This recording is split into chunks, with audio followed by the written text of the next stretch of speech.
kintangaza na n'ubu ngubu niyo tuganiriye ikintu ni nk'ukuntu birasekejemo ukuntu ariko nyine ukuntu bakuganiriza kubwira ukuntu ubutaka bwaho bwera ibintu byaho byimeza ugenda mu mashyamba imbuto ziragwa zarimejeje iki wumva nyine ari ubuzima bwiza ahangaha ibintu byose tumenyere kujya kwigura mu masoko hari n'abatarabaye wenda mu byaro ngo turebe ukuntu ubuzima bwo mu cyaro bumeze bwo guhinga muri ukuntu ibintu byera so yakubwiye ibintu nk'ibyo ngibyo none uko byo byimeza atari ibintu byahinzwe bumva nyine bishimishijemo ukuntu.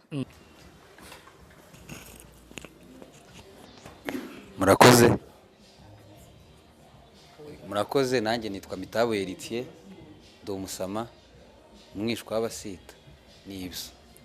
Murakoze nanjye nitwa Mumundu Immaculée ndi umwongera umwishwa w'abasinzira ari dutuye mu Minembwe ubu ngubu dutuye ku Gishushu. Sawa murakoze nanjye nitwa Muzungu Mbabazi akaba ndi umusita w'umugwera mushika wasinga iwacu ruguru hari kuri Nyamara ukamatuye hano Kabeza. Sawa murakoze mwakoze kuza babonetse mwese. Reka nk'umuryango w'isoko reka dutangire n'isengesho dutangirane n'isengesho dushima Imana ko yaturinze tukaba tugeze hano tunayiragize n'ibiri imbere muri iyi nama mu biganiro turi bugirire hano ibe mu byacu. Murakoze reka twumve Merci adushira imbere.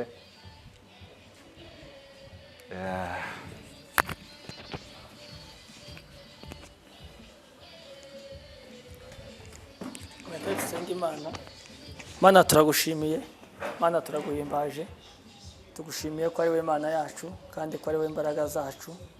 Tugushimiye kubw'umunsi mwiza waduhurije hano hantu nk'umuryango Isoko ukorera muri ishuri rya kaminuza rya East Africa campus ya Kigali. Tugushimiye ko twabahuye twese turi bazima kandi turi umukwiro, izina ryawe rihabwe icubahiro. Tubaye kaze muri ibi biganiro byacu kugira ngo uzubane natwe kandi utangirane natwe gahunda zose zibera hano hantu zibemo ubwo turaba dusoje tukiri kumwe nawe turashaka gushima izina ryawe. Sayo bagenzi bacu bakiri mu nzira ubarongore bagere hano hantu amahoro n'izina rya Yesu. Dusaba umugisha bahageze bubahirije igihe kugira ngo bagirire neza. Tubaye kaze rero kugira ngo bane natwe muri gahunda zose zikorerwa hano hantu ntaba ari twebwe ahubwo izina ryawe ari rishigwa hejuru. Ureke icyo ushaka n'icyo ushima aba ari cyo kiba hagati yacu muri izina rya Yesu. Amen.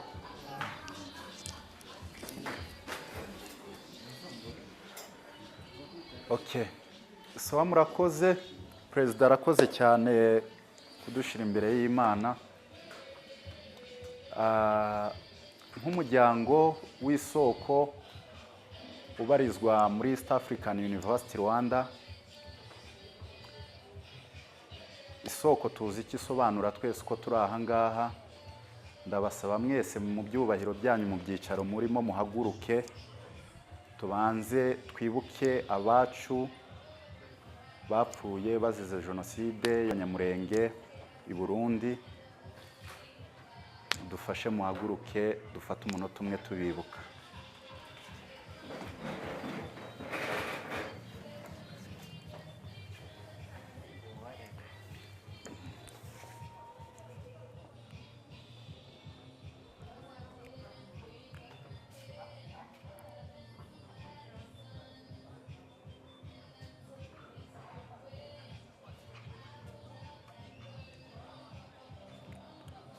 Murakoze.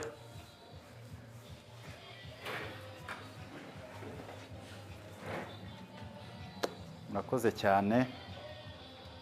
Mu muco wa Kinyamurenge twese nk'uko tubizi nubwo twahuriye hano hari bamwe na bamwe bataziranye cyane. Ndagira ngo dutangire twivuga twibwirane turusheho kumenyana. Njyewe nditangiriraho tuze kugendera ku murongo twese twivuge haze gukurikiraho Mangara dukomeze twivuga. jewe amazina yanjye nitwa Iranzi Freddy. Iranzi Freddy, data akaba yarashaje, akaba yari yitwa Rujogoti Eric. Sogokuru wanjye akaba yari yitwa Bahanyi, undi akaba yari yitwa Mukenga. Ico ni igisekuruza cyanje, ni kinini nzi byinshi. Kaba ndi umwishwa, ndi umutakuri, kaba umwishwa w'Abasita. Mu rugo twari dutuye muri Kongo ahantu bita mu Kajoka, niho twari dutuye, niho mu rugo. Ariko ubu ngubu kaba mba hano i Kigali Kabeza ku mpamvu z'amasomo. Murakoze, ndagira ngo muranyumvishije. Reka dukomeze ku murongo twumve n'abandi. Haguruka. Urahaguruka. Murakoze. Nanjye nitwa Nzabakiza Boss Mangara. Ndi umwe nka mwishwa w'Abahinda. Data bamwita Masomo Sebagabo. Mukecuru yitwa Mfurakazi Josephina, umugore twaga ku Muramza. Mu rugo wa Nyamata, ariko twebwe tubaye no kubera ubuzima bw'i Kigali. Murakoze.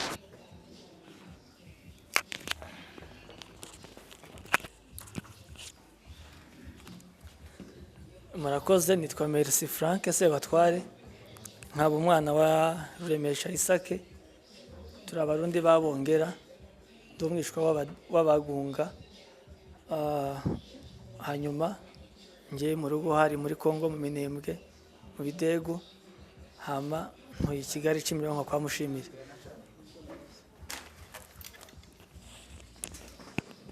Murakoze, nitwa Nkomezi Mathieu, ndi umusita w'Umunyabungo, nkaba mwishwa w'Abanyabyinshi. Ibindi Yesu aduhane umugisha.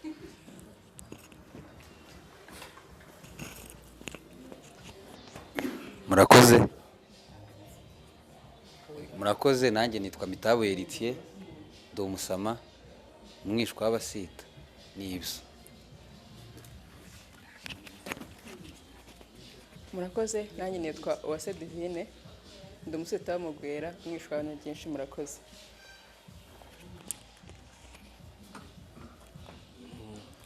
Nanjye nitwa Bisetsa Héritier, ndi umudahurwa, nkaba umwishwa w'Abasinzira.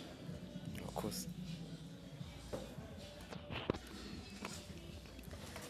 Murakoze, nanjye nitwa Mumundu Immaculée, ndi umwongera, umwishwa w'Abasinzira.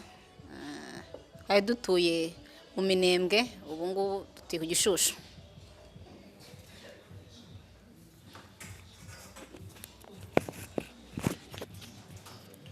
Murakoze, nanjye nitwa Nkundabantu Jean, mzee bamwita Ginda Mathias warashira mpo Yohana. Hanyuma nkaba umwishwa w'Abarundi b'Abahiga. Mu Minembwe niho mu rugo, niho n'ababyeyi batuye, aho bita Igakangara. Nje kuri ubu nkaba ntuye Karuruma, hariya hafi no mu Gatsata. Karuruma. Asante sana. Oya, ntabwo ndubaka.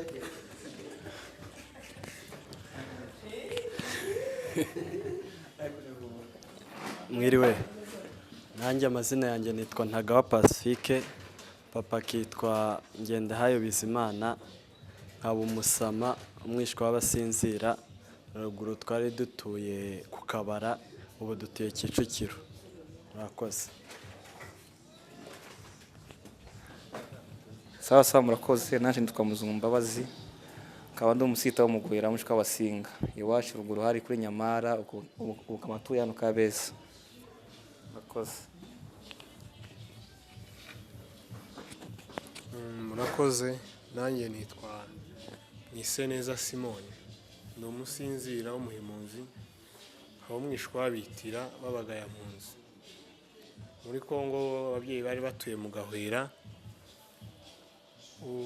dutuye hano Kimironko natwe. Murakoze.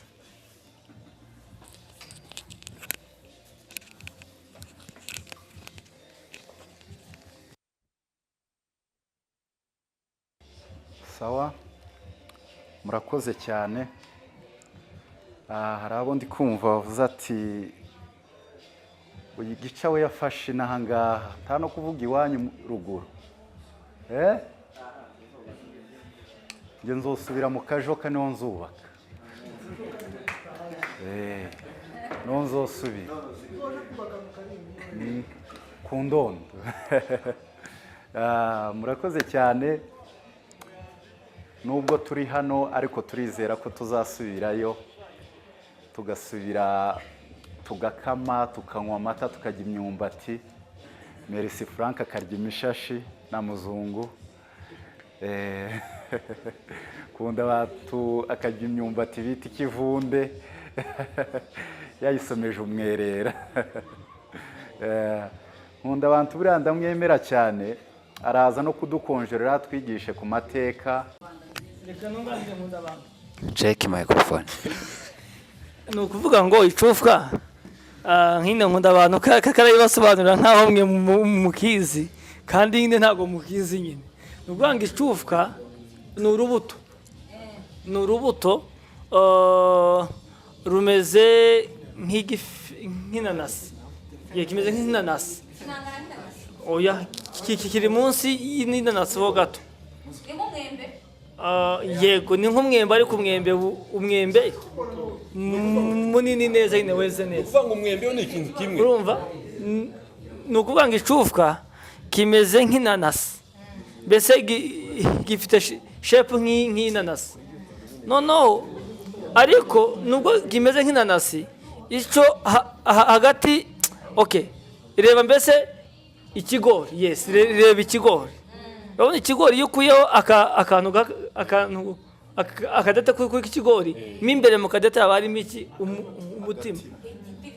umutima imbere mu ndate y'ikigori habamo umutima w'ikigori ariwo utuma iyo uteye kiriya kigori kibasha kumera noneho cacufwa nacyo rero kimeze nk'ikigori ukuraho urudete rumwe rwa rudete ruba rurimo akabuto imbere noneho ka kabuto ka rwa rudete iyo ugateye kavamo igiti cy'icufwa ni ukuvuga ngo usanga icufwa gifite indete hafi 20 cyangwa 30 bitewe n'uko kingana hari icufwa kinini hari n'icufwa gito mbese icera muri shepu zitandukanye urumva ni ukuvuga ngo icufwa ceze neza ushobora kugisangana nk'indete 40 rero iyo kitarera kiba ari icyatsi mbese igitumbwe cyacu kiba ari icyatsi ariko iyo ceze kiba umuhondo cyangwa se kigatukura so rero icufwa rero ni urubuto ruba muri Kongo hano mu Rwanda birahaba ariko biba mu mashamba nka Nyungwe muri Nyungwe ushobora kukibonamo ariko nk'aya mashamba asanzwe ya hano ntayo wabonamo yego hanyuma nkiri kubaza nkunda abantu nubwo yarakiri udusobanurira yaraduhaye urugero rw'intuza rw'ibyiza biri muri Kongo avuga ko muri Kongo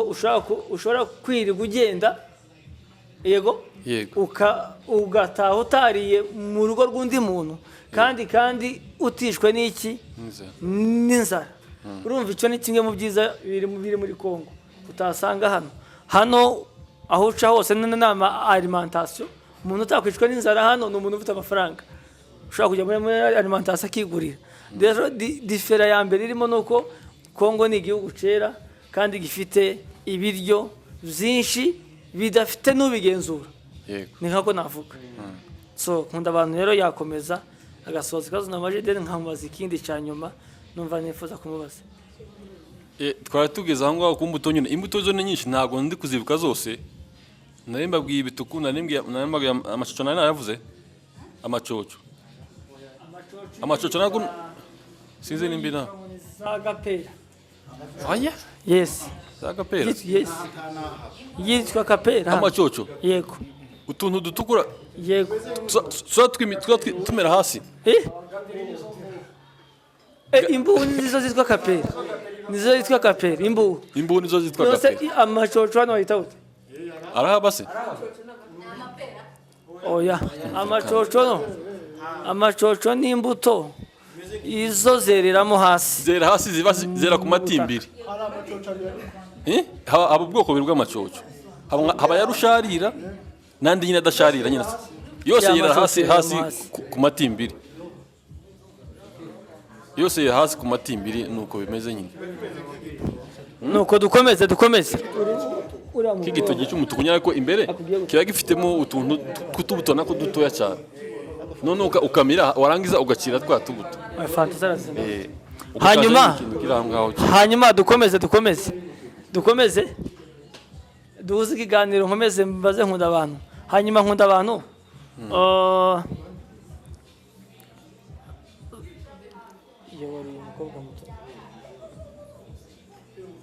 hanyuma nkunda abantu. Urabona muri Kongo hari umuco, yego hari umuco wagiraga abamambure wari uduhuje, twari duhujwe n'ibintu byinshi muri Kongo bitandukanye. Ushobora gusanga mu muhana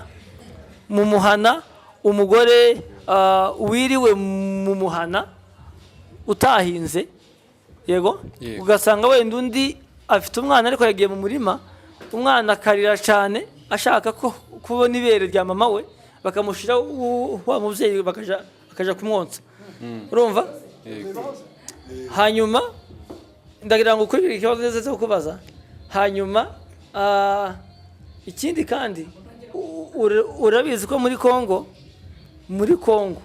uwatekaga ibishimbo, watekaga inkono y'ibishimbo niwe wagaburiraga abantu aho hafi. Muri make umushitsi yakwinjiraga mu nzu udafite imboga, ugahita utwara isahani y'imboga ku muntu uzi ko yatetse ibishimbo, akagushiramo imboga ukaza ugatekera umushitsi. Uwo ni umuco muri Kongo.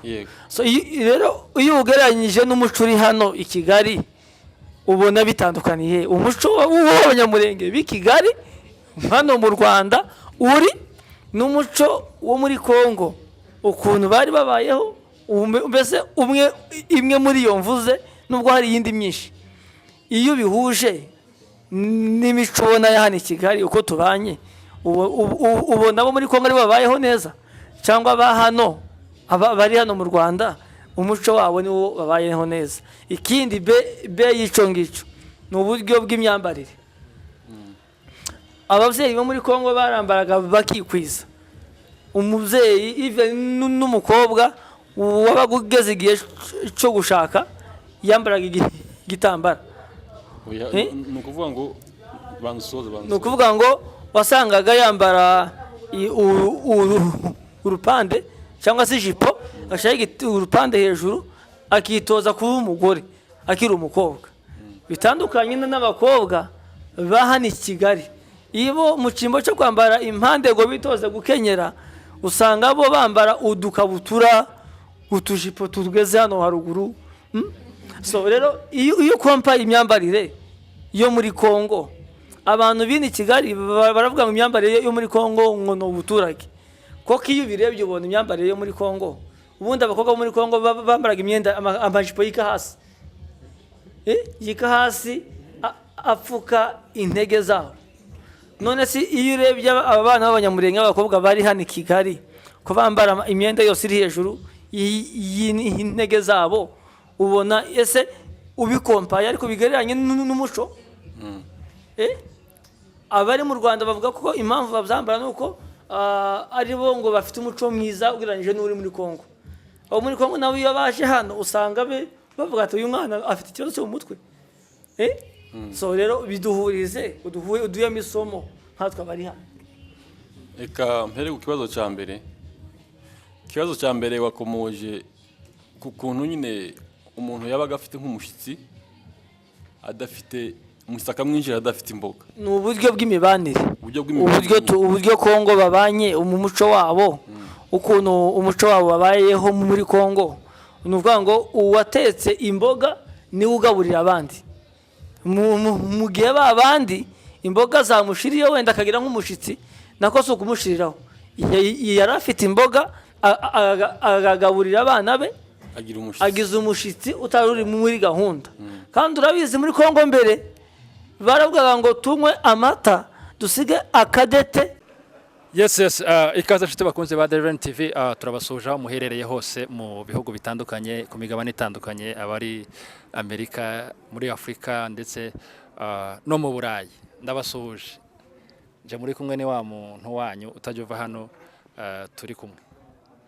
Yes, nkuko mubibona turi muri ya gahunda y'isoko, murabizi nivyo dukora hano kuri Deliverance TV, dutumira abatumirwa batandukanye bakatuganiriza kubijanye n'isoko. Hano turi kumwe n'abantu babiri.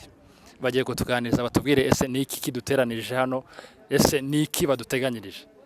Reka dutangire batwibwira, duhere ku mugabo wicaye ku ruhande wambaye neza cyane, murabona yambaye neza kabisa. Reka twibwire hanyuma atubwire na mugenzi we bari kumwe. Murakoze, nitwa Merci Frank Sebatware, abandi umurundi wabongera mwishwa w'abadinzi, nkaba ntuye Kigali Kimironko. Murakoze. Yego. Mugenzi turi kumwe kamubaye n'ababibwira. Murakoze, nanjye nitwa Muimondi Immaculée, ndi umwongera umwishwa w'abasinzira, nkaba ntuye hano i Kigali Gishushu. Muravukana? Ko muhuje murara muravukana? Turavukana. Yes, ndabakiriye kuri Deliverance TV, tugiye kuganira ku tuntu dukeya tujanye n'umuco wa Kinyamurenge. Muri abanyamurenge mwavukiye mu muco wa Kinyamurenge, sivyo? Twaje mu muhuro w'isoko yanyu, mu isoko yanyu, ese ni isoko yihe, ni mu rwego rw'ishuri cyangwa ni bisanzwe ko ndi abantu bazabahura bakaganira? Reka tutangire batubwira. Oya, ntago ari kwa kuntu abantu bahura nubwo nabyo bibaho, ariko twahuye nk'isoko mu rwego rw'ishuri kuko twahuriye ku ishuri turi abanyeshuri, so iyi ngiyi ni isoko y'ikigo. Yego. Ni kihe kigo kugira ngo n'abadukurikira bakimenye? East African University ni campus ya Kigali. Campus ya Kigali. No kuvuga ngo muhuriyemo nk'abana b'abanyamurenge biga muri East African University. Yego. Hanyuma uyu muhuro mwakoze, twabonye ko ari umuhuro mwiza kandi wari wateguye neza. Ese turagira ngo mutubwire ese uyu muhuro warugamije iki? Reka president dusubize. President nadusubize, ndabona uri gupasa mugenzi wawe kuri itinya. Okay, murakoze cyane. Nkuko mere yarabivuze, turi isoko ya East Africa University, campus ya Kigali. Isoko ni umuryango w'abanyeshuri ukorera muri secondaire na kaminuza ndetse no hanze yabyo. So twe rero turi abanyeshuri, urubyiruko rw'abana b'abanyamurenge biga muri iyo kaminuza ya East Africa iherereye i Kigali. Hanyuma turi isoko nyine, isoko niko twitwa, niyo mazina niko twe twitwa uwo muryango wacu. Hanyuma tuhuriramo turi abana benshi, ingeri nyinshi z'abamambure bavuye mu ntara zitandukanye, hari n'abiga bava mu bindi bihugu ariko biga hano mu Rwanda. So isoko rero ni umuryango duhuriza hamwe tukamenyana, tukigiramo ibintu bitandukanye. So purpose yacu rero yo guhura ku uyu munsi, dusanzwe duhura, so ariko ingingo nyamukuru kugira ngo tumenyane, kuko twiga muri East Africa ifitemo ibice bitatu by'abanyeshuri biga. Hari abiga day, nge niyo niga, hari abiga evening, hari n'abiga weekend. So impamvu twakoze gutyo kugira ngo duhure no kugira ngo tubashe kumenyana na bamwe muri twe tutazi ibiga muri ibyo byiciro bitandukanye twe tutigamo, kugira ngo nawe babashe kutumenya na natwe tubamenye. So guhura kwacu rero biradufasha kumenyana kandi binadufashe kongera ubusabane hagati yacu ndetse n'ibindi byinshi turi buze kuza kuganiraho bitandukanye. Yes, Prezi, umuntu akubajije ngo isoko no umuryango w'abanyamurenge, abana b'abanyamurenge. Ese isoko yaba yaratangiye ryari mu makaminuza cyangwa mu mashuri hano mu Rwanda, mu gihugu cyose? En general isoko kugira ngo yemerwe ifate n'iryo zina, ubundi yaratangiye kera, kuko mu muco wacu aho ababyeyi bacu bigaga bataritwa isoko barafashanyaga, bagiranaga ubumwe, bagiraga uburyo kibahuza, ariko byitwa irindi zina. So byitwaga gute kugira ngo n'aba batayizi babimenye? ntabwo nabimenya neza ariko ubutaha nzabigusubiza neza nabisakinze. Sawa. Byitwa isoko rero bwite nyirizina ni mu mwaka w'1997 nibwo izindi soko baryemeje ko ari wo muryango ugomba guhurizamo urubyiruko rw'abamambure kubera ko twari twaratatanye turi mu bihugu bitandukanye turi mu mashuri atandukanye, so ushigwaho kugira ngo tubashe kumenyana kandi tubashe gukavaringana mu buryo bw'umuco ndetse n'uburyo bwo kurushaho gufashanya hagati muri twe. Yes, no, yaba yaratangiriye mu Rwanda cyangwa hari ahandi yaba yaratangiriye kugira ngo yemerwe mu gihugu? Okay, yatangiriye mu Rwanda muri kaminuza nkuru y'igihugu i Huye, campus ya Huye i Butare, ariko iraguka irenga u Rwanda ijya muri Congo, irenga Congo ijya ni Buganda, ahantu hose ibigo byose birimo aba bana b'abamambure hagiye harimo uyu muryango isoko.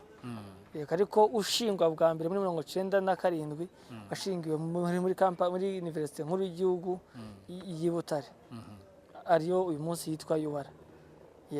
Yego, pasa mugenzi wawe hanyuma nawe tumubaza akabazo kamwe. Ese isoko wowe kuri wowe ubona isoko ikumara iki nk'umwana w'umunyamurenge? Wayifashe se ko kwiza? Nkanjye ku giti cyanjye mu by'ukuri kuba ndi mu isoko bifite ikintu kinini bimfasha. Hari nko kuba duhura ukamenyana n'abandi mukagira ibyo mwibukiranya, cyane ko nk'iyo ugiye kureba usanga hari nk'abana benshi bavukiye mu Rwanda ndetse no mu bindi bihugu. Rero nk'aho ngaho usanga iyo duhuye tugahura n'abavukiye muri Congo, hari amakuru dusharinga bakatubwira amateka, bakatubwira ukuntu ubuzima bwari bumeze, mbese bikadukumbuza ahantu tutaragera. So rero guhura n'isoko, guhura n'abanyamuryango biradushimisha cyane kuko hari byinshi twigiramo, tukamenya umuco, tukamenya ibiranga ubwoko bwacu, tukanasabana muri rusange. Wavukiye muri Congo? Oya, njye navukiye mu Rwanda. Wavukiye mu Rwanda. Niki iyo ubajije abavyeyi bawe muri Congo niki bazakubwira ko cyane cyabaga muri Congo wumva nawe byagutangaje? Ikintu cyane cyagutangaje mu buzima bwawe nubwo utavukiye muri Congo? Ikintu kintangaza na n'ubu ngubu niyo tuganiriye ni nk'ukuntu birasekejemo ukuntu, ariko nyine ukuntu bakuganiriza kubwira ukuntu ubutaka bwaho bwera, ibintu byaho byimeza, ugenda mu mashyamba, imbuto ziragwa, zarimejeje iki, wumva nyine ari ubuzima bwiza. Ahangaha ibintu byose tumenyere kujya kwigura mu masoko. Hari n'abatarabaye wenda mu byaro ngo turebe ukuntu ubuzima bwo mu cyaro bumeze, bwo guhinga muri ukuntu ibintu byera. So yo kubwira ibintu nk'ibyo ngibyo none uko byo byimeza atari ibintu byahinzwe, bumva nyine bishimishijemo ukuntu. Hanyuma tugana ku musozo ndagira ngo tubwire, ese uramutse ugiye muri Congo bakubwira ngo uje muri Congo, ni iki kintu wakora abantu bazaza bakwibukiraho hariya muri Congo?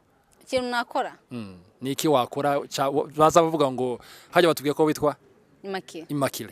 Watubwira ni iki muri Congo bazabimika ngo Immaculée yakoze muri Congo ni igiki? Kubera ko ntarahagira byangora kuvuga ngo nakora iki ngiki ko ntago nzi ngo haraburi iki ngiki hagize already hamaze kugerayo ibi ngibi. So kugeza ubu sinamenya ngo nakora iki, kiretse nabanza nkagerayo nkareba ngo haraburi ibi ngibi n'ibi ngibi, wenda nkabihuza n'ubumenyi bwaho naho nturutse, tukare icyo twakora. Ukareba icyo wakora. Niki wowe ushoboye wumva wokora? Icyo ushoboye? Icyo nshoboye oya nk'uko nabivuze watembererayo usanga icyo nshoboye mu by'ukuri already kiriyo, ugasanga nta kintu cyo gufasha. No kuvuga ngo wabanza ukageraho ukareba, ugasuzuma ukareba ukuntu hameze, ukabona kugira icyo ukora. Icyo ukora cyo nticyabura, niko ntekereza, nticyabura, ariko nanone nyine wabanza ukareba ahantu harabura iki ngiki, iki nicyo kihakennye, so akaba icyo ukora.